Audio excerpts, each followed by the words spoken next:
এই মুহূর্তে আবহাওয়ার গুরুত্বপূর্ণ খবর। দক্ষিণবঙ্গে ভয়াবহ পরিস্থিতি।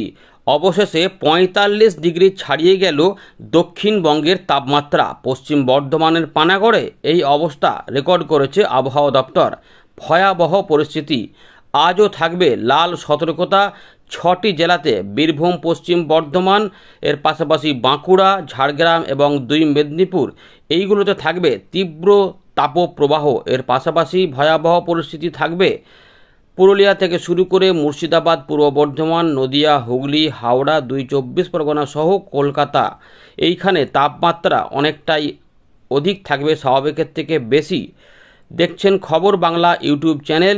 ২১ এপ্রিল আবহাওয়া দপ্তর জানাচ্ছে যে উত্তর দক্ষিণ দিনাজপুর এবং মালদা জেলাতে থাকবে গরম এবং অস্বস্তিকর অবস্থা। যদিও উত্তরবঙ্গের ওপরের দিকের 5টি জেলাতে দার্জিলিং, কালিম্পং, জলপাইগুড়ি, আলিপুরদুয়ার, কোচবিহারে সতর্কতা নেই। সেখানে হালকা বিক্ষিপ্ত বৃষ্টিপাতের সম্ভাবনা রয়েছে, তাই সতর্কতা নেই। কিন্তু গাঙ্গেয় পশ্চিমবঙ্গে এই মুহূর্তে বৃষ্টিপাতের কোনো সঠিক খবর দেয়নি আবহাওয়া দপ্তর। তবে হালকা ফুলকা চান্স আছে ঝাড়গ্রাম, পূর্ব পশ্চিম মেদিনীপুরের দিকে। আবহাওয়া দপ্তরের বক্তব্য যে ঝাড়খণ্ড এবং উড়িষ্যার উপরে কিছুটা বজ্র গর্ভমেঘ তৈরি হতে পারে এবং তার কিছুটা প্রভাব আমাদের বাংলায় পড়তে পারে। আমরা আপনাদের আগেই বলেছিলাম যে ওই ২৩-২৪ তারিখের আশেপাশে কিছুটা বিক্ষিপ্তভাবে বৃষ্টিপাত হওয়ার সম্ভাবনা থাকবে, কিন্তু তাতে খুব একটা জোর দেওয়া যাচ্ছে না। কিন্তু ভাগ্য যদি ভালো থাকে তাহলে পরিস্থিতি বদল হতে পারে এবং কালবৈশাখী ঝড় বৃষ্টির সৃষ্টি হতে পারে। জলীয় বাষ্প ধীরে ধীরে প্রবেশ হচ্ছে, তাই কোথাও কোথাও রাতের দিকে বা একটু সকালের দিকে আংশিক পাতলা মেঘলা আকাশ দেখা যাওয়ার সম্ভাবনা দেখা দিচ্ছে। আজ আপনার এলাকায় কী অবস্থা হতে চলেছে আমরা এখানে আলোচনা করব। তো প্রথমে আমরা দেখে নেব যে এই যে আবহাওয়া পরিস্থিতি নিয়ে আলোচনা হচ্ছে, প্রচণ্ড গরম, চামড়া পোড়ানো গরম। দুপুরবেলাতে বেলা বাড়লেই চচ্চড়িয়ে বাড়ছে সূর্যের তেজ এবং আকাশ পরিষ্কারই থাকবে, রোদ ঝলমলে থাকবে এবং সঙ্গে থাকবে লু হাওয়া, তাপপ্রবাহ। পশ্চিম বর্ধমান, বাঁকুড়া এই 2টি জেলার মানুষজনকে অবশ্যই বিশেষভাবে সতর্ক থাকতে বলা হচ্ছে, কারণ এইখানে সবথেকে বেশি তাপমাত্রা থাকছে। বাকি অংশেও স্বাভাবিকের থেকে বেশি থাকছে। 3 থেকে 4, কোথাও 4 থেকে 5 ডিগ্রি তাপমাত্রা অধিক হয়ে যাচ্ছে। কলকাতা থেকে, হাওড়া থেকে, হুগলি থেকে শুরু করে কোথাও ছাড় নেই। তো আবহাওয়া দপ্তর লাল সতর্কতা জারি করে দিয়েছে। তো দেখতেই পাচ্ছেন, আমরা পুরো বিষয়টিকে দেখাবো। এবারে দেখাবো যে কোথায় কেমন তাপমাত্রা যেতে পারে এবং তাপমাত্রা আবহাওয়া দপ্তর কেমন রেকর্ড করেছে। শনিবারে আমরা তাপমাত্রা অধিক দেখেছিলাম, প্রচণ্ড গরম বলেছিলাম, সেই অবস্থা কিন্তু রয়েছে। এবার বৃষ্টিপাত হলে এবং আবহাওয়া পরিস্থিতি কোন দিকে যাচ্ছে সেটা আমরা আলোচনা করব, দেখতে থাকুন। দেখুন বন্ধুরা, ইতিমধ্যে ভারতীয় মৌসুম ভবনের আলিপুর আবহাওয়া দপ্তর 20 তারিখ সন্ধ্যেবেলাতে যে তাপমাত্রা রেকর্ড করেছিল তাতে অনেক জায়গা তাপমাত্রা দেওয়া রয়েছে, যেগুলো দেখুন অনেকটাই কিন্তু জায়গাতে দেখা যাচ্ছে যে বেশি বেশি রয়েছে। যেমন আমাদের দেখা এই যে পশ্চিম বর্ধমানের পানাগড়, এখানে কিন্তু পরিষ্কার দেখা যাচ্ছে যে ৪৫.১ ডিগ্রি তাপমাত্রা রেকর্ড করা হয়েছে, অনেকটাই। আসানসোলে ৪৩.৪, ৪৪ই ধরতে হবে। ঝাড়গ্রাম ৪০.৫, পুরুলিয়ার দিকে ৪৩.৩। এর পাশাপাশি যদি দার্জিলিং, কালিম্পং এগুলোতে অনেকটাই কম রয়েছে, 19 থেকে 31, 24। কালিম্পংয়ের দিকে, আলিপুরদুয়ারে 31, ওই দিকে তেমন কোনো ব্যাপার নেই। কোচবিহারে 30, মালদাতে রয়েছে গরম অস্বস্তিকর অবস্থা 39.2, বালুরঘাটের দিকে 32 এবং বাগডোগরার দিকে 33.8। কিন্তু আমরা যদি দক্ষিণবঙ্গের অবস্থা দেখি, বাঁকুড়া 44.6 ডিগ্রি তাপমাত্রা রেকর্ড করা হয়েছে। শ্রীনিকেতন, বীরভূম 42.5, বহরমপুর, মুর্শিদাবাদ 39.8 রেকর্ড করা হয়েছে। এদিকে মগরা রয়েছে 42 ডিগ্রি তাপমাত্রা। পূর্ব বর্ধমানে 42 ডিগ্রি তাপমাত্রা, কিন্তু এর ফিলিং অনেক জায়গাতে বেশি ছিল, কোথাও কোথাও তো 43-এর আশেপাশেও ছিল আর কি। এর পাশাপাশি নদিয়ার কল্যাণীর দিকে তাপমাত্রা রেকর্ড করা দেখায়নি, এখানে দেখাচ্ছে ক্যানিং 42 ডিগ্রি। এদিকে মেদিনীপুরে 44.5, ভাবুন এটাও প্রায় 45-এর কাছাকাছি। অর্থাৎ পশ্চিম মেদিনীপুরও প্রচণ্ড গরম, বাঁকুড়াও প্রচণ্ড গরম এবং পশ্চিম বর্ধমান এগুলোতে লাল সতর্কতা রয়েছে এবং এটাই এখনও থাকছে। সুন্দরবনে 35.0, ডায়মন্ড হারবার 36.9। এদিকে হাওড়ার উলবেড়িয়ার দিকে 40.5, দমদম 42 ডিগ্রি এবং ব্যারাকপুরের দিকেও 43 ডিগ্রি চলে গেছে। ভাবুন কতটা গরম। উত্তর 24 পরগনার দিকেও ভয়ঙ্কর গরম। সল্টলেক 40.2, আলিপুরও 40.2 ডিগ্রি তাপমাত্রা রেকর্ড করেছে আলিপুর আবহাওয়া দপ্তর।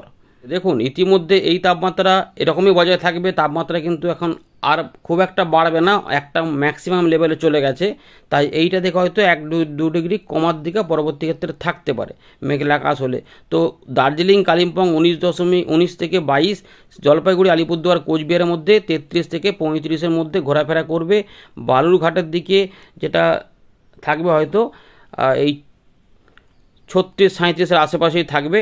আর মালদার দিকে 39 থেকে 40, মুর্শিদাবাদের দিকে আমরা 42 ডিগ্রি তাপমাত্রা পেতে পারি। তবে আসানসোল এবং বীরভূম থেকে শ্রীনিকেতন হয়ে দুর্গাপুর এখানে 43 থেকে 44-এর মধ্যেই ঘোরাফেরা করবে। পানাগড়ে 45.1 ছিল, হয়তো সেটা ওই 44 সামথিংয়ে থাকতে পারে। এদিকে বর্ধমানের দিকে, নদিয়ার দিকে 41 থেকে 42 ডিগ্রি, দমদম, হাওড়া এবং সল্টলেক, কলকাতা এই আশেপাশের সমস্ত জায়গাতে, আলিপুর সহ 41 থেকে 42 ডিগ্রি থাকবে, প্রচণ্ড গরম এবং তাপপ্রবাহও থাকবে। নদিয়া এটা হচ্ছে 24 পরগনার দিকে 40 ডিগ্রি আশেপাশে থাকবে। ডায়মন্ড হারবার 39 হতে পারে, দীঘা 38, অর্থাৎ সব দিকেই গরম। এবং পূর্ব মেদিনীপুর থেকে এখানে পশ্চিম মেদিনীপুর এখানে রয়েছে লাল সতর্কতা, 44 ডিগ্রি আশেপাশেই থাকবে, 43-44। বাঁকুড়া, ঝাড়গ্রাম এগুলোতেও প্রায় 43 থেকে 44-এ থাকবে। আর পুরুলিয়ার দিকে 43-44-এর মধ্যে থাকবে, প্রচণ্ড গরম। মনে হবে যেন দুপুরবেলাতে চামড়া পুড়ে গেল, বাইরে বেরোনো যাচ্ছে না। সতর্কতার অবলম্বন করতে বলেছে, লাল সতর্কতা জারি হয়েছে, আবহাওয়া দপ্তর জানিয়েছে। তো বিষয়গুলিকে আপনাদের সামনে তুলে ধরলাম। এবার একটু উইন্ডি থেকে দেখি বৃষ্টিপাত হওয়ার কোনো চান্স আছে কি না। তো বন্ধুরা, আমরা চলে এলাম উইন্ডির লাইভ স্ক্রিন। আমরা দেখতে পাচ্ছি মোটামুটি পরিষ্কার পরিচ্ছন্ন আকাশই রয়েছে বাংলায়, তবে একটু আংশিক পাতলা পাতলা আকাশ উপকূলবর্তী কিছু জেলাগুলোতে। দেখুন কলকাতার নিচের দিকগুলোতে মাঝে মাঝে একটু করে মেঘ যাচ্ছে, অর্থাৎ একটু করে ইঙ্গিত দিচ্ছে যে ভবিষ্যতে একটা বৃষ্টিপাতের বা মেঘের আনাগোনা পরবর্তী ক্ষেত্রে হতে পারে, জলীয় বাষ্প যাচ্ছে। কিন্তু এখন যেটা রয়েছে ঘূর্ণাবর্ত রয়েছে আসামের কাছে, ফলে আসামের দিকটাতে ভালো করে দেখুন, এখানে কিন্তু মেঘের সৃষ্টি হচ্ছে। আসাম, মিজোরাম, মণিপুর, নাগাল্যান্ড, ত্রিপুরা এই এলাকাগুলোতে মেঘ সৃষ্টি হতে পারে, সঙ্গে কিছুটা চট্টগ্রাম এবং সিলেটের কাছাকাছি। তো সেক্ষেত্রে এই জায়গাগুলো 2-1 জায়গাতে বিক্ষিপ্ত হবে মাঝারি ভারী বৃষ্টিপাত হতে পারে। আর দার্জিলিং, কালিম্পং, জলপাইগুড়ি, আলিপুরদুয়ার, কোচবিহারে সেভাবে এখন বৃষ্টি নেই, মূলত ফাঁকা ফাঁকাই থাকবে। তবে 2-1 জায়গাতে আংশিক পাতলা মেঘলা আকাশ তৈরি হতে পারে, যার জন্য বিহার, ঝাড়খণ্ড, উড়িষ্যা এবং তার সঙ্গে ছত্তিশগড় এগুলোতে কিন্তু প্রচণ্ড গরম থাকবে। এর পাশাপাশি এখানে আমাদের গাঙ্গেয় পশ্চিমবঙ্গেও প্রচণ্ড গরম থাকবে, শুকনো আবহাওয়া থাকবে। এবারে এইখানে জলীয় বাষ্প কিছুটা ঢুকছে, এর ফলে কোথাও কোথাও উড়িষ্যার দিকগুলোতে বৃষ্টিপাতের কথা ইতিমধ্যে জারি করেছে, কিন্তু গাঙ্গেয় পশ্চিমবঙ্গে সেভাবে কিছু বলেনি। ঝাড়গ্রামে 2 মেদিনীপুরের দিকে কিছুটা বলছে আর কি। তো এবার একটু দেখার চেষ্টা করি এগুলো আদৌ হবে কিনা। তো আমরা দেখতে পাচ্ছি যে ইতিমধ্যে যে জলীয় বাষ্প এদিকেই টানছে, আর এদিকে সামান্য রয়েছে, দেখুন এইগুলোতে রয়েছে, ফলে এখানে আর এদিক থেকে শুকনো হাওয়াটা এখনও আসছে।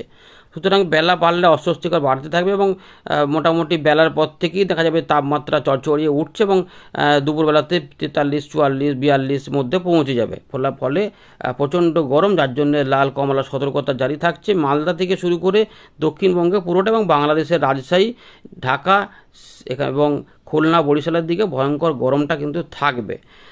কিছুটা হালকা থাকবে ওই পূর্ব দিকগুলোতে, কিন্তু গরম অস্বস্তিকর থাকবে ত্রিপুরা সহ মিজোরাম, মণিপুর সব দিকেই রোদও থাকবে। এবারে বৃষ্টিপাত দেখুন এই এলাকাতেই থাকবে, বৃষ্টিপাত সেভাবে কিছু নেই। 22 তারিখের দিকে সামান্য কিছুটা পরিবর্তন থাকবে, যেটা এই এলাকার উপর দিয়ে যেতে পারে। এবারে আমরা একটু দেখি ডান দিকগুলোতে যাই, তাহলে দেখুন 23 তারিখে এই যে একটুখানি দেখা যাচ্ছে এটাই রয়েছে আশা। পরের আপডেট আর একটু বিস্তারিত দেখাবো। এইখানে 2-1 জায়গাতে বিক্ষিপ্তভাবে বৃষ্টিপাত হতে পারে, এবারে সম্ভাবনা থাকছে। যদি ঠিকঠাকভাবে মেঘ ওঠাতে সম্ভব হয় এই জায়গাটাতে, তাহলে কালবৈশাখী সৃষ্টি হতে পারে। 40 থেকে 50 কিলোমিটার গতিবেগে ঝড়ও হয়ে যেতে পারে, এই সম্ভাবনাও থাকছে। সুতরাং এতে বিক্ষিপ্ত বৃষ্টিপাত এখন দেখাচ্ছে, কারণ ওই বৃষ্টিপাতগুলো এতে ধরা পড়বে না যদি কালবৈশাখী হয়। কিন্তু পুরুলিয়ার আশপাশ থেকে দেখুন কিছুটা বৃষ্টিপাত যাওয়ার চেষ্টা হচ্ছে, যেটা 23 থেকে 24 তারিখের আশেপাশে বা 22 থেকে 23 এই সময়কালে কিছুটা বজ্রগরম মেঘ যেতে পারে। দেখুন পরিষ্কার দেখা যাচ্ছে যে বীরভূম, পশ্চিম বর্ধমান এগুলোতে কিন্তু পুরুলিয়া সমেত এখানে বৃষ্টিপাতের ইঙ্গিত পাওয়া যাচ্ছে, কিন্তু হালকার মধ্যে পাওয়া যাচ্ছে, বেশি কিছু নয়। তো এটাই আপাতত রয়েছে, যদি বড় কিছু হয় তাহলে পাওয়া যাবে, না হলে কিন্তু অস্বস্তিকর গরমটা থাকবে। এবং এই তাপপ্রবাহ যেটা রয়েছে এটা কিন্তু এখন চালু থাকবে, এটা এখন বন্ধ হওয়ার কোনো ব্যাপার নেই। এরই মধ্যে 2-1 জায়গাতে বৃষ্টি হলে একটু স্বস্তি পাওয়া যেতে পারে, 2-1 দিন আবার তাপমাত্রা বাড়বে, কারণ 30 তারিখ পর্যন্ত এখন আমরা 43 ডিগ্রি এখানে মাপতে পারছি। এই রয়েছে আপাতত আপডেট। ধন্যবাদ।